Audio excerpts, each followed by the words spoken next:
مصطفى مصطفى منبع للصفا. Please subscribe to my Nashad al-Mubarak channel.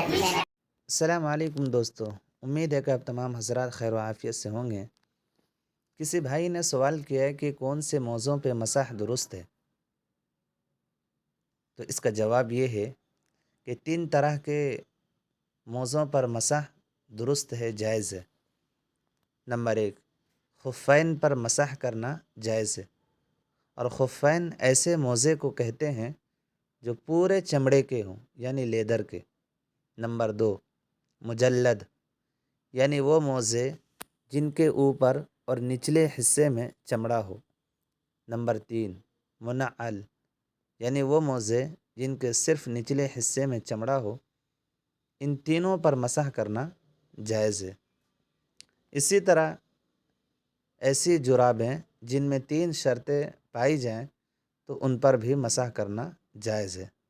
وہ شرائط یہ ہیں: نمبر 1، ایسے گاڑھے موٹے موزے ہوں کہ ان میں پانی نہ چھنے، یعنی اگر ان پر پانی ڈالا جائے تو پاؤں تک نہ پہنچے۔ اگر یہ شرط کسی موزے میں پائی جا رہی ہے تو پھر اس موزے پر مسح کرنا درست ہوگا۔ نمبر 2، موزہ اتنا مضبوط ہو کہ بغیر جوتوں کے بھی اس میں 3 میل پیدل چلنا ممکن ہو۔ اگر یہ شرط بھی پائی جا رہی ہے تو پھر اس پر مسح کرنا درست ہوگا۔ نمبر 3، وہ کسی چیز سے باندھے بغیر اپنی موٹائی اور سختی کی وجہ سے پنڈلی پر خود قائم رہ سکے، اور یہ کھڑا رہنا کپڑے کی تنگی اور چستی کی وجہ سے نہ ہو۔ تو اگر یہ شرط کسی موزے میں پائی جا رہی ہے تو اس پر مسح کرنا درست ہوگا۔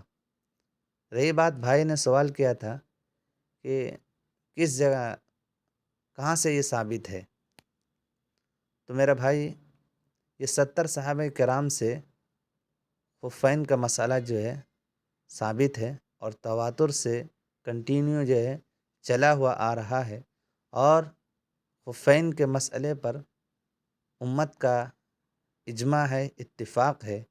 اس لیے خفین پر مسح کرنا کیا ہے، یہ درست ہوگا۔ اب سوال پیدا ہوتا ہے کن موضوع پر مسح جو ہے درست نہیں ہوگا، تو اونی موزے پر کیا مسح درست نہیں ہوگا، اسی طریقے سے سوتی یا نائلون کے جو بازاروں میں اویلیبل ہیں تو ان موزوں پر جو ہے مسح درست نہیں ہوگا، کیونکہ بہت پتلے ہوتے ہیں۔ السلام علیکم ورحمۃ اللہ وبرکاتہ۔